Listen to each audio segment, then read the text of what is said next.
জয় মা শ্যামসুন্দরী। মা সত্যি জীবন্ত, মাকে কলকাতার জীবন্ত কালী বলা হয়। মা জীবন্তের বিভিন্ন রকম প্রমাণ পাওয়া যায়। তো মায়ের কাছে যত ভক্তই আছে, আমি যতজনকে আজ পর্যন্ত দেখেছি, কেউ এমন কোনো ভক্ত নেই যে মায়ের কাছে খালি হাতে ফিরে গেছে। মায়ের কাছে কিছু লাগে না। নাই মায়ের শুনেছেনই সবচেয়ে প্রিয় চাল কলা। এই চাল কলার থেকেও প্রিয় একটি জিনিস কি জানেন? সন্তানের আনন্দ, সন্তানের ভালো থাকা, সন্তানের ভালোবাসা। তাই আপনারা মাকে কেবলমাত্র ভালোবেসে একবার মা বলে ডাকেন, মা আপনাদের প্রতিটি মনের কথা অবশ্যই পূর্ণ করবেন।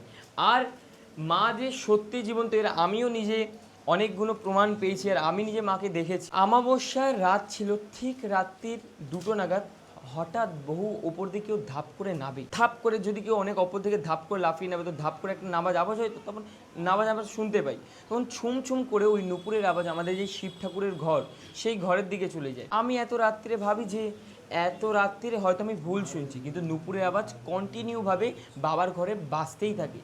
তখন আমি যেই ঘরে থাকি সেই ঘরের গেটটা কাঁচের, মানে ট্রান্সপারেন্ট, বাইরে কি হচ্ছে আমি সব দেখতে পারি।